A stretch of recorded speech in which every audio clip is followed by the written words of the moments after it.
Welcome to Branding Room Only, the podcast where your personal brand gets a front row seat. I'm Paula Edgar, and if you're here, it's because you know your brand isn't just about what you do. It's about how people experience you. In each episode, you'll hear stories, strategies, and lessons from leaders and influencers who built their brands and made their mark. And I'll share the tools you need to do the same. Let's go. Welcome back to Branding Room Only. I'm Paula Edgar, and today I want to talk about something personal to me that I know impacts my brand, and maybe yours too. Attention Deficit Hyperactivity Disorder, or ADHD. I have been very open about the fact that I have ADHD. It shows up in different ways for me, and over time I've had to learn not to see it as something I'm suffering from, but as part of who I am. My brain works differently, and that doesn't mean it works wrong. It means that I'm neurodiverse.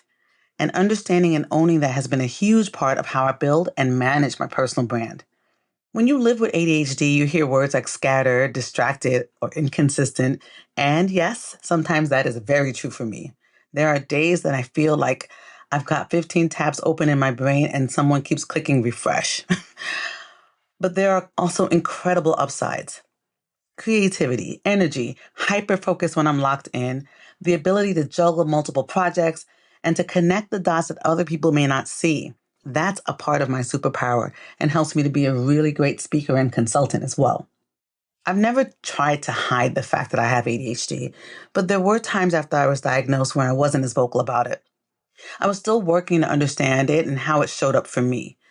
But once I reframed it, I realized it is not a liability. It's part of what makes my personal brand uniquely mine. Now, let's be clear. That doesn't mean I just wing it. I can't. ADHD requires strategy and support. For me, navigating it means outsourcing as much as possible in the areas where my skill set does not align, so I have the support I need. I have learned to focus on my strengths and to get help in the places where I can get stuck. What does that mean for me? Sometimes that means leaning in on the people close to me, like my husband, my coaches, and my personal board of directors, to help catalyze me and support me when my brain is slowing me down. It also means using my tools, my calendar. I don't know what I would do without my calendar, a Pomodoro timer, reminders and checklists, AI recorders for meetings, and anything else that helps me to stay organized and accountable. And I want to be transparent about this. I do take medication and I work closely with my doctors, and that has been incredibly helpful. I feel supported because I am supported. For a long time, I thought the answer was just to keep grinding harder. Let's keep it real. I'm the child of immigrants and I'm a Gen Xer, so that mindset came naturally to me. But I always work hard. What's changed is that now I work smarter and more strategically.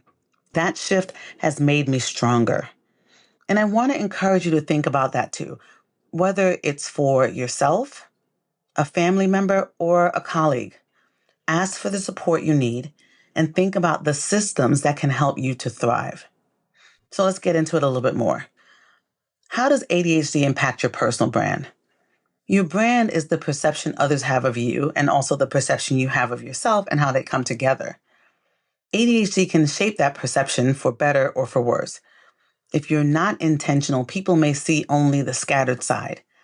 But if you lean into your strengths, you can flip that narrative. For example, my ADHD does not define me, but it does influence how I operate. So for me, by acknowledging it and putting tools in place, I get to shape the story people tell and experience about me. And y'all know that I love a framework, so of course I created one. And guess what letters I'm using? You guessed it, ADHD, as a guide for how to navigate ADHD while protecting and even enhancing your personal brand. So the A is for awareness. You need to, number one, assess, know that you have ADHD, and if you do, how it shows up for you. Self-awareness is the foundation. Once I was assessed and diagnosed, it changed everything for me. Then I started thinking, okay, it's my brain and how it works as opposed to something being wrong. So think about how it shows up for you. Do you lose track of deadlines? Do you interrupt in meetings? Do you hyper-focus until you burn out? What are the other things that might be showing up for you? As I mentioned, there's a lot of literature, data, and support out there, but you need to figure out how it shows up for you. And once you see your patterns, you can then plan how to better navigate them. The D stands for discipline. And that doesn't mean rigid discipline, but it means intentional habits. I'm encouraging you to build systems, checklists, reminders, workflows that support you when your brain wants to wander. Why? Because discipline creates consistency, and consistency builds credibility, and credibility builds a strong brand. The H is for honesty. Be honest with yourself and, when appropriate, with others. You don't need to disclose everything. I'm not telling you to do that.